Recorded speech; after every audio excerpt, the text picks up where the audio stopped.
Hey everyone, this is Eric from BatmanNotes.com, and today we're going to take a look at a classic in the DC library, Batman library.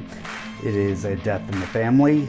It is the Deluxe edition by DC Comics, and it's in hardback, and this is your dust jacket on the back. Classic image there by Mike Mignola.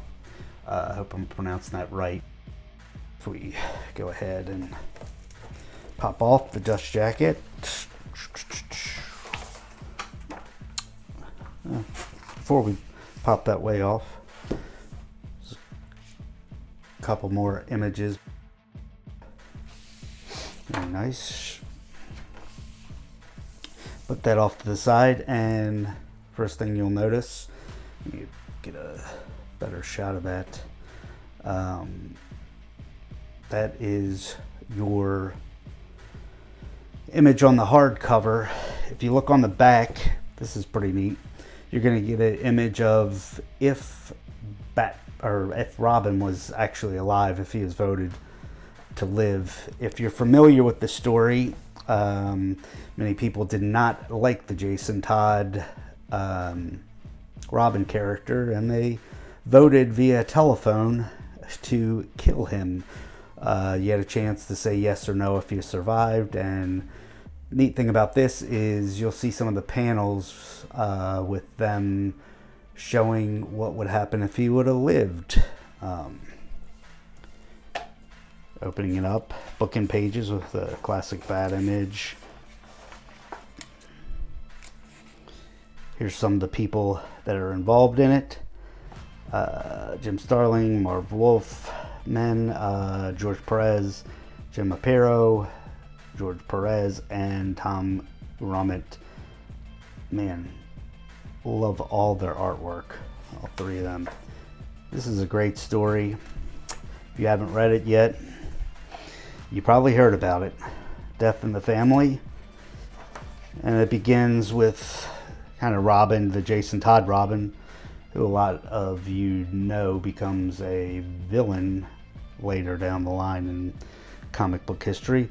But he's kind of going off the deep end, doesn't listen to Batman, you know. He's a punk, plain and simple. But this is a great story because it just has great artwork, and it is DC Comics pretty much at its finest, in my opinion.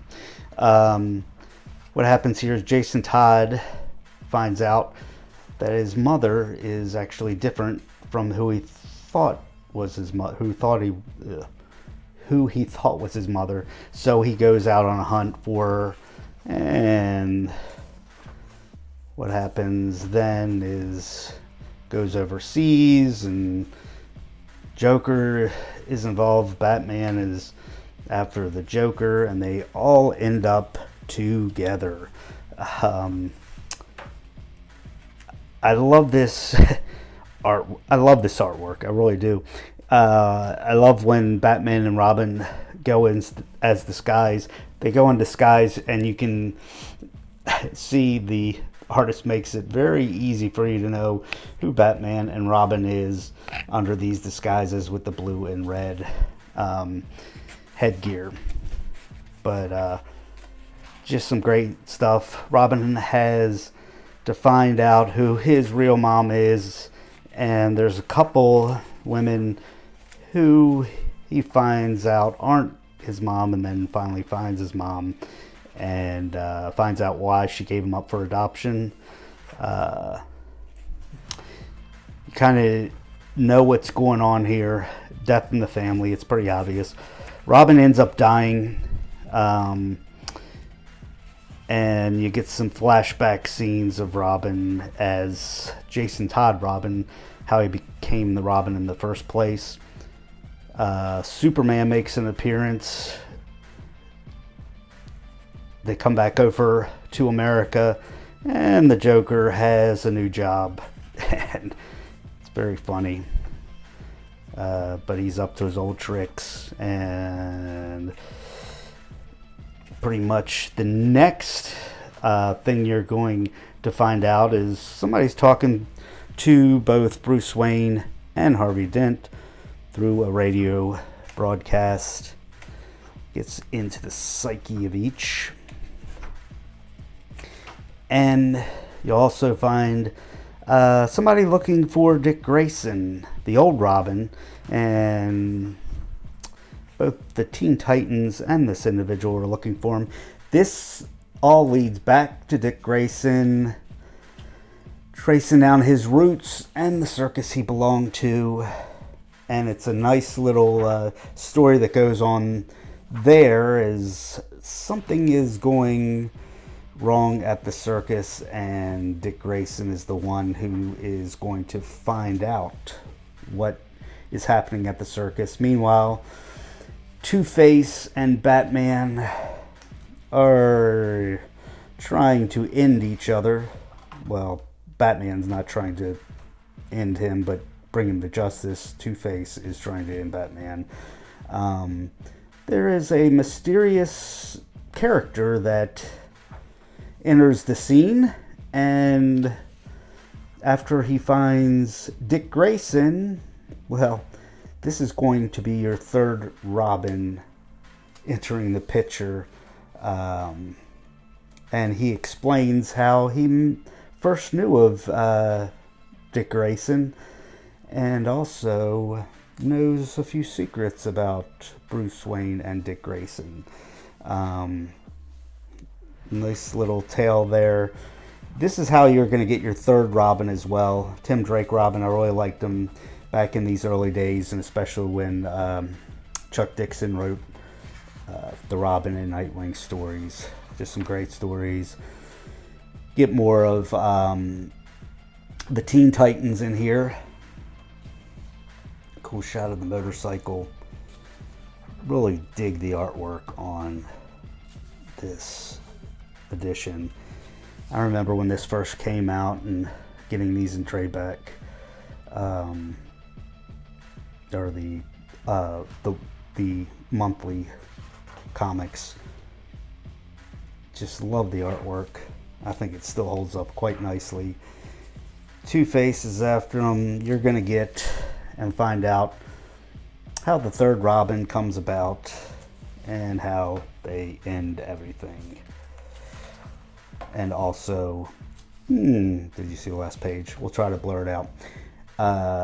Who is behind the radio broadcast?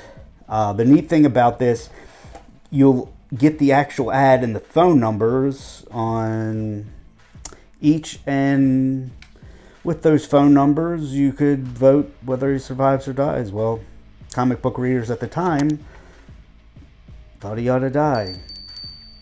I voted for him to live.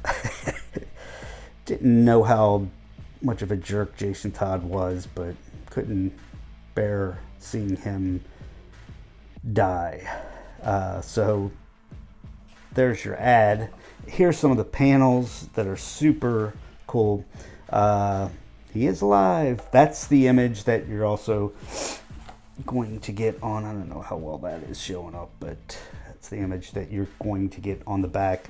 So it's got some extras. One thing that I do want to mention that I do not like about this deluxe edition is the paper quality. It is kind of cheap stock paper that, you know, it's just thin, cheap white, no gloss to it whatsoever. It's thin and cheap. It reminds me of like, copy paper you'd find at your office settings that is just cheap white paper.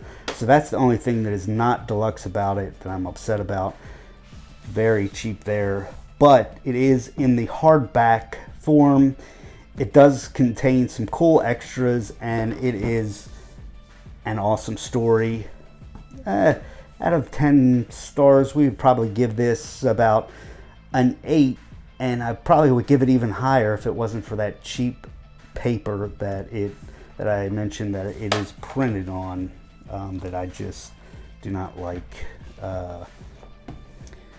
This is Eric from Batman Notes. We'll leave a link at the bottom where you might be able to find this at a discounted price. We appreciate you watching.